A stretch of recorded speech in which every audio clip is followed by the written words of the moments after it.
이재명입니다.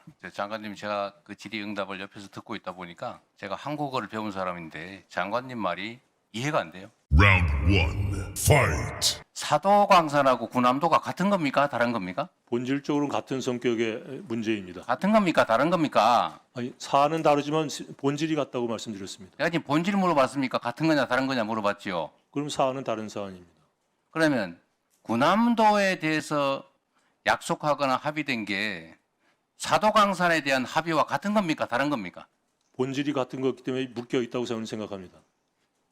대한민국 외교부 장관의 발언답지가 않습니다. 강제 동원의 역사를 기록에 남긴다는 뜻에서 자, 장관, 제가 다른 거 물어볼게요. Round 2. Fight. 대한민국은 자주 독립국가죠. 당연한 말씀입니다. 네. 이번 사도광산 관련된 외교 협상에서 우리 국익에 부합하지 않다든지 국민들의 정서에 부합하지 않으면 최소한 반대 의견을 가지고 관철해야 되는 건 맞지 않습니까? 그렇게 협상을 했습니다. 그런데 결론은 어떻습니까?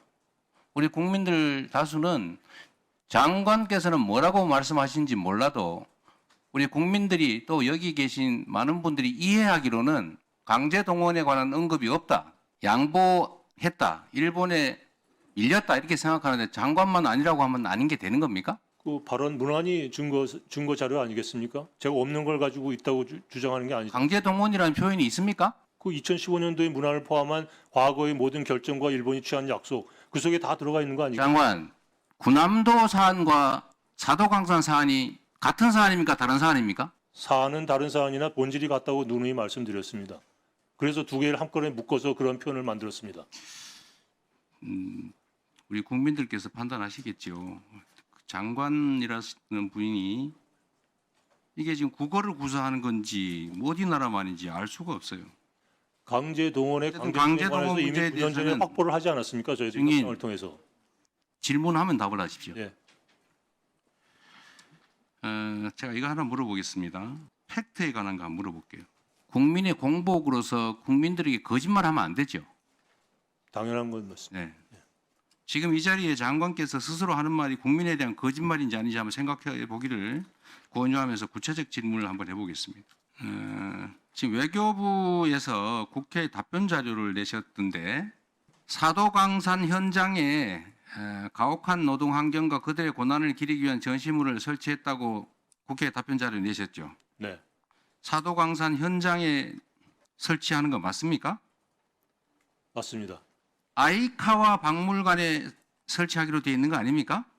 아이카와 박물관이 사도광산 일했던 한국인 노무자들의 기숙사 터입니다. 기숙사 사도광산에서는 2km 정도 떨어진 지역에 있는 거 맞습니까? 전체적으로 사도광산을 유물을 전시하고 있는 곳이 향토박물관입니다. 아이카와. 그게 사도광산 현장입니까? 사도광산 현장에 박물관이라는 게 3개밖에 없습니다. 그 중에서 제일 가까운 곳이 아이카와 향토박물관입니다. 장관, 예. 아이카와 박물관은 사도광산에서 2km 떨어져 있고 사도광산 현장은 아니지요. 사도광산이 넓은 지역입니다. 기타자 지금 그러면 사도광산이 일본에 있으니까 일본에 아무 데나 설치하면 사도광산 현장에 설치한 게 되는 겁니까? 아니죠. 지난번 군함도를 도쿄에다가 했기 때문에 큰 분란이 일어났기 때문에 이번에는 바로 현장 가까운 곳에다가 전시해라라는 이코모스의 권고사항이 있었고 그것을 일본이 받아들인 겁니다. 장관 스스로 지금 말했잖아요. 가까운 곳에. 사도광산이 그 커다란 그쪽에 일부 지역이 장관. 아이카와 향토박물관입니다. 장관 스스로 한 말 중에 가까운 곳하고 현장하고 같습니까? 다릅니까? 거기서 말해 현장이라는 게 사도광산이 있었던 갱도 있는데 하라는 뜻이 아닙니다. 가까운 곳이 장관께서는 가까운 곳이나 현장이나 같은 말이다 이렇게 저는 생각하시는군요. 그렇게 생각합니다. 예. 도쿄 같은 데다 하면 안 된다는 자, 뜻으로 이해하고 있습니다. 다른 거 하나 또 물어볼게요. Final round. Fight. 저는 이게 허위 공문서 작성에 해당된다고 봅니다. 한번 장관께서 계속 우기시니까 한번 법적 판단을 받아보는 방안을 강구하겠습니다. 보도 자료를 냈는데 이 보도 자료에 보니까 이렇게 돼 있어요. 일본 수석 대표가 이렇게 발언했다. 7월 27일 날 외교부에서 낸 겁니다. 일본은 한국인 노동자들이 처했던 가혹한 노동 환경과 그들의 고난을 기리기 위한 사무실을 사도광산 어쩌고저쩌고 이렇게 돼 있어요. 그런데 실제 일본 수석 대표 발언은 이렇게 돼 있어요. 일본은 모든 노동자가 처했던 가혹한 노동 환경을 설명하고 이렇게 돼 있습니다. 모든 노동자와 한국인 노동자가 같습니까? 다릅니까? 그건 그 부분만 딱 떼서 했기 때문에 그렇고요. 일본 수석 대표의 발언 첫 부분부터 보시면 그 모든 노동자가 특히 한국인 출신 노동자라는 것을 강조하는 단어라는 걸 금방 알게 돼 있습니다. 자, 근데 그 부분을 다 빼고 뒷부분만 뽑아서 보도했기 때문에 그렇게 읽히는 겁니다. 그러면 그렇게 써야지. 나온표까지 쳐가지고 일본은 모든 노동자가 처했던 가혹한 노동 환경을 설명하고 이들의 고난을 기억하기 위해 모든 노동자와 관련된 새로운 전시물을 이미 현장에 설명 전시시설에 설치했다 이렇게 했는데 왜 거기다가 그 말을 써놓냐 이 말입니다. 한국인이라고 다르잖아요. 앞에 all the workers, especially those from the Korean Peninsula라는 게 맨 앞에 데피니션으로 나와 있습니다. 그러고 나서 그 다음에 모든 노동자는 바로 그것을 의미한다라는 것이 뭐 왜 조약문이나 법률 보면 그렇게 써 있지 않습니까? 앞에는 자세히 쓰고 이하 뭐 약칭 이런 식으로 되어 있는 겁니다. 여기 이렇게 하나의 문서에 온갖 글자들이 써져 있는데 네.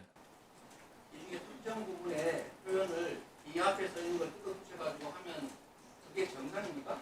아니 그 기사를 쓴 분이 그 비판하신 분이 그것만 뽑아서 그렇게 말씀하신 거지 앞부분과 연계 속에서 설명을 해야 전체적인 그림이 그려지는데 그건 다 빼놓고 뒷것만 해놓으니까 그게 이상하게 들리는 겁니다. 보도자료도 공문서죠. 보도자료는 앞에 그렇게 설명을 해놨으면 저희들이 제가 묻는 거는 보도자료가 공문서냐 아니냐 묻는 겁니다. 공문서죠. 공문서 허위 작성하면 처벌되죠. 허위 작성이 아니라 앞에 그렇게 저희들이 설명을 해놨습니다. 허위 작성하면 처벌되는 거 맞습니까? 허위 작성한 바 없으니까 처벌할 리가 없습니다. 허위 작성하면 처벌하죠. 예, 허위 작성이 이렇게 가려봐야 되겠죠. 그렇게 하십시오.